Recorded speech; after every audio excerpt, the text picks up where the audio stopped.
Salam hər bir kəsə.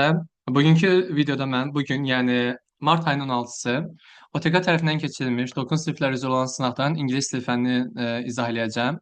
İlk öncə bu videoda mən qrammatika hissəsini ətraflı izah eləyəcəm. Növbəti videolarda isə reading, listening və writing hissələrinin haqqında ətraflı məlumat verəcəm.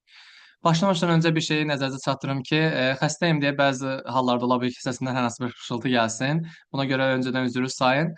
Amma izahat çəkməliyəm ki, həm ilk öncə öz şagirdlərim və digər şagirdlər də, yəni ümumi olaraq suallara baxsınlar. Və hamınıza şiddətlə tövsiyə edirəm ki, kim sınaqda iştirak etməmişdirsə, həm müəllimlərə bilirəm ki, videoları çoxu müəllimlər izləyir, həmçinin də şagirdlər. Bunu mən PDF-i və dinləməni Telegram kanalına əldə edə bilərsiniz. Görürsünüz ki, mən bütün PDF-i sizin üçün editləmişəm. Yəni burada heç bir işarə, yəni cavab qalmayıb. Hamısı tərtəmizdir. Yəni bu şagirdimin vərəqidir. Sadəcə özüm üstünə oturub editləmişəm ki, yəni rahat olaraq hər hansı bir müəllim məsələn print eləyib şagirdlərinə verə bilər ki, işləsin və ya da şagirdlər özünüz evdə birinci işləyin, sonra gəlin videoda hamısının izahına baxın. Gəlin başlayaq ilk öncə 56-cı sualdan. Fortunately everybody to escape from the flood. Bu görür ki, modal feillərlə bağlıdır. Deməli bizdə nə var? Y bəndində won't be olmalıydı. Bizdə be hissəciyi yoxdur deyə burada. Ona görə Y bəndi səhvdir. Eyni qayda D variantında da be hissəciyi yoxdur. Will be able olmalıdır. Ona görə səhvdir. Could to ilə işlənmir deyə səhvdir və bizdə törəmə əvəzlik var. Biz bilirik ki, törəmə əvəzliklər ilə həmişə xəbər tək olmalıdır. Ona görə cavabımız olacaq A bəndi. Was able to. Word verəbilmək çünki word cəmdir. Növbəti sual mübtəda xəbər uzlaşması ilə bağlı bir sualdır. Subject and verb agreement. Burada bilirik ki, əgər mübtədamız söz birləşməsində ifadə olunubsa, burada həqiqətən baxanda görürük ki, söz birləşməsində ifadə olunub və söz birləşməsinin ortasında hər hansı bir sözünü varsa, məsələn bizdə bu of var, düzdürmü? Demək onda həmişə ofdan əvvələ baxmalıyıq. The use of mobile phones. Mobil telefonların istifadəsi. Demək istifadə tək bir şeydir deyə wasn't olacaq 1. Sonra weren't cəmdir deyə olmaz. Isn't olacaq 3. Cavab olacaq 1, 3, B bəndi. Aren't da cəmdir deyə olmaz. Yəni of varsa hər hansı bir sözünü in, on, about, between, among fərqi yoxdur. Həmişə əvvələ baxmaq lazımdır. 58-ci sual choose the word to their definition. Yəni definitionlara uyğun seçmək lazımdır. A very strong wind, çox güclü külək, o da olacaq gale, demək 3-ə gedir A bəndi. A taste of food or drink, ərzağın və ya da içkinin dadı olacaq flavor, dad. Həmişə olsa bunlar olar, içərisində sinonim olur. Məsələn, gale ilə strong wind sinonim kimi gedir, flavor-la taste sinonim kimi gedir. Cuisine nədir? A style of cooking. Yəni bişirmə bir növü, style. Ona görə olacaq B, C, A variantımız olacaq C bəndi. Deməli, sorry. 59-cu sualda choose the opposite meaning to the underlying word. Altına xətt çəkilmiş sözə əks mənalı söz seçmək lazımdır. The driver decreased his speed when he approached the hill. Deyir ki, sürücü təpəyə yaxınlaşanda sürətini azaltdı. Decrease azaltmaq deməkdir. Artırmaq olacaq. Bizdə artırmaq da nə olacaq? Increase A bəndi. Növbəti, deməli 60-cı sual. Sadəcə olaraq bu, yəni logical textdir. Sözü tərcümə edib yerinə qoymaq lazımdır. Many companies them work. Deməli çoxlu şirkətlər onlara nə bilim, məsələn, nə edə bilər? İş təklif edə bilər, düzdürmü? Burada ona görə cavab olacaq offer, təklif etmək. Keçmiş zamanda oldu ki, yəni təklif etdilər. Cavab olacaq offered, Y bəndi. Növbəti 61-ci sual. Choose the correct answer. Düzgün cavabı seçin. Əvəzi mövzusuna bağlıdır.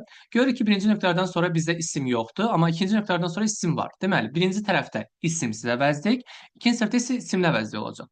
Y bəndi səhvdir ki, A vərsindən sonra isim gəlməz. C bəndi səhvdir ki, mayından sonra isim gəlməz. D bəndi səhvdir ki, yoxurdan sonra isim gəlməz. Qalırıq A-la B arasında. A bəndi doğrudur. B bəndi ona görə səhvdir ki, burada her isimsiz olmalıdır. Yəni axırına S artırmalıdır. S yoxdur deyə B bəndə səhvdir. Cavab olur A bəndi. Sonra davam edirik 62-ci sualla. Passiv voice ilə bağlı bir sualdır. Mən hər zaman şagirdlərimə deyirəm ki, passiv voice yazarkən mütləq təhlil edin. Deməli, Frank bizim subjectimiz, Vice bizim olur verbimiz, a newspaper olur bizim objektimiz, every morning isə zaman zərfimiz olur. Və hər zaman üzərinə yazmaq lazımdır. Ona görə yəni passive voice-da mənim şagirdlərim çox səhv yazmırlar. Hər biri doğru yazırlar. Yəni qeyd etdiyim kimi. Çünki təhlil edəndə heç çaşmaq olmur. Deməli, subject olacaq, Vice verb olacaq, a newspaper object olacaq, every morning zaman zərf olacaq. Heç buna time yazıram, amma heç bizə lazım deyil o. Deməli, object qarşıya gəlməlidir. Onsuz görürük ki, hamısına a newspaper qarşıya gəlib. Və bizdə bias, əgər feilin sonunda s varsa, bu present simple-dir. Yəni, indiki sadə zamandır. Deməli, köməkçilərimiz əmizlərdən biri olacaq və a newspaper tək olduğuna görə iz axtarırıq. A bəndə will be zaman dəyişib. C bəndə izin yanına bin veriblər, onlar düşməndir. D ilə Y-də də zaman dəyişib. Bizdə indiki zamanı keçirdib keçmişə. Bəli, is verdik. By'ın da üçüncü forması olacaq both. Every morning və mübtədanı vermək istəyirsə by Frank verəcəksiniz. B bəndi doğrudur. Və bir şey qeyd edim ki, mənim hal-hazırda izah elədiyim variant A-dır. Yəni ola bilər sizdə kitabça variant B olsun, C olsun, fərqi yoxdur. Yəni suallar onsuz da hamısı eynidir, yerləri fərqlidir sadəcə olaraq. Növbəti sual bizdə sifət zərf mövzusuna bağlıdır. Biz bilirik ki, cümlədə əgər hərəkət yoxdursa, onda sifət seçirik. Cümlədə hərəkət varsa, onda zərf olacaq. Birinci cümləyə baxırıq ki, she is a driver. O sürücüdür. Necə sürücüdür? Diqqətli. Biz bilirik ki, sifətin üzərinə elva gəldikdə, məsələn, bura qeyd edeyim, not kimi götürmək istəyən götürsün. Şolar, sifətin üstünə elva gəlirsinizsə, yəni adjective plus ly olanda bizdə alınır adverb. Yəni zərf olunur. Əksinə noun və yaxud da ki verbin üzərinə ly gəlirsinizsə, onda bizdə alınacaq nə? Adjective. Deməli, sifətlə ismin üzərinə ly gələndə olacaq adjective, yəni sifət. Deməli, isimdən feilin üzərinə ly gələndə olacaq sifət, sifətin üstünə ly gələndə olacaq zərf. Biz burada görürük ki, careful sifətdir. Deməli, üstünə ly gəliblərsə zərf olub. A bəndə ona görə birinci sərfə zərf götürə bilmirik, getdi. Eyni qayda D bəndə də careful-a getdi. Ona görə careful hamısı birinci səhvdə də eynidir. İkinci səhvə baxırıq. She drives her car. Drives varsa, deməli burada hərəkət varsa, zərf vermək düzdürmü? Ely'lı bir şey. Burada ely yoxdur careful'un. Ona görə getdi. Y bəndə də səhvdir ki, uşaqlar, matın yanında ya mor ya da er olmalıdır. Yadda saxlayın bunu. Mat zən kimi bir göstəricidir. Necə ki, zəni görən kimi ya mor ya er götürürsünüzsə, eyni qayda matı da görən kimi ya mor ya er götürməlisiniz. İndi burada matın yanında mor yoxdur deyə getdi. Ona görə cavabımız qalır C bəndi. 63-də C oldu. 64-cü sual sadəcə olaraq isim mövzusuna bağlıdır. Giz cəm isimli qarşısına artikl olmaz, getdi. Oxen cəm isimli qarşısına artikl olmaz, getdi. Mice cəm isimli qarşısında artikl olmaz, getdi. Y bəndə fish cəmlənibsə, burada artikl olmaz. Həm də belə baxa bilərik ki, uşaqlar, bizdə fish o zaman cəmlənir ki, mən bunu uşaqlarıma hər dəfə deyirəm, gəlin bunun haqqında deyək, haqqında danışaq. Biz bilirik ki, 4 dənə heyvan adı var ki, sizin əsas proqramda, yəni 9-lara düşən proqram 4 dənə əsas heyvan adıdır. Hansı ki, məsələn, fishdir, swinedir, deerdir, bir də ki, sheepdir. Bunlar qarşısında artikel varsa təkdir, yoxsa cəm. Məsələn, deyirəm ki, a fish, bu deməli təkdir. Amma fish verirəmsə cəmdir. Yəni məsələn, amma bir də uşaqlar fishes də ola bilər. Mən bunu həmişə uşaqlarıma deyirəm ki, yadda saxlayın. Görsün gəlib sahiblər. Fishes bilsin nə mənada cəmlənə bilər. Fərqli-fərqli balıq növündən danışanda. Məsələn, qızıl balıq var, nə bilim, başqa hansı balıqlar var yadımdan çıxdı. Ə, Nərə balığı və s. Nəsə balıqların növlərindən danışanda onda biz avtomatik olaraq cəmləyirik. Aydındır. Yenə də burada cəm ismin qabağında artikl olmaz deyə Y bəndi səhvdir. Amma D bəndi doğrudur. Dedik axı, ship həm tək ola bilər, cəm ola bilər. Burada da shipin qarşısında artikl varsa təkdir də. Ona görə 64-də D bəndi doğrudur. 65 deməli bizdə cümlə düzəltməkdir, yəni cümlə qurmalıyıq. Make up a sentence. Gəlin görək ki, burada hansı seçili olacaq. Həmişə məsələn bu uşaqlara deyirəm ki, birincisi birbaşa elə bilirsinizsə, əla, super, heç bir onda problem yoxdur. Görürsünüz ki, tapa bilmirsinizsə, onda bunlar bir-bir yazın. Məsələn, 1 verib, məsələn, formu yaza bilərsiniz, sonra 3 məsələn essential. Avtomatik 5 cümlə yazandan sonra görəcəksiniz ki, hansı içərisindən doğrudur. Yəni bəzən elə uşaqlar olur ki, məsələn, görürəm də indi müəllimlər qrupundan suallar atırlar ki, məsələn, bunu səhv yazıblar. Yəni bu cür məsələn bəsit sual səhv yazmaq olmaz axı. Yəni bunu rahat ola bilərsiniz, fikirləşib yaza bilərsiniz. Deməli, ə, dəqiqə. Dəmiş olar bunu düzəldim.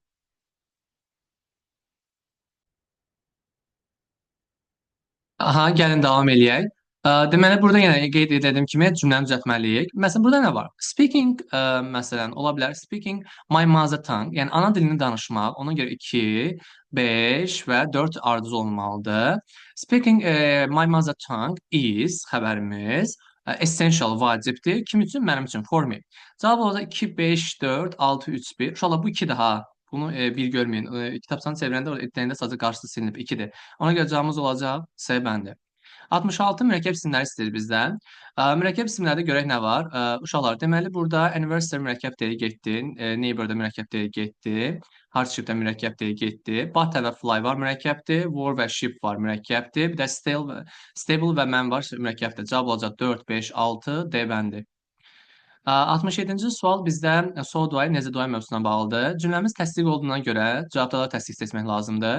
Y bəndə necə var, bu səhvdir. B-də ezə var, səhvdir. D-də necə var, səhvdir. Qalırıq A-la C arasında. Və yadda saxlayın uşaqlar. Has varsa, onsa burada həddə çıxmalı ki, yəni keçmişə necə çeviririk, indiki zaman olmalıdır. Ona görə C olur. Və hasdən sonra hər hansı bir isim gəlirsə, yəni və yaxud da birləşmə olursa, onda mütləq köməkçimiz do does olmalıdır. Have has-in yeganə köməkçi olduğu hissdə have has-dan sonra past butunun gəlməsidir. Yəni bitmiş zaman olanda have has köməkçi olur. Yerdə qalan hallarda harda has-i görürsünüzsə, has-tunu görürsünüzsə, do does verməlisiniz. Cavab olacaq C bəndi. Və burada növbəti sualımızdır. Deməli,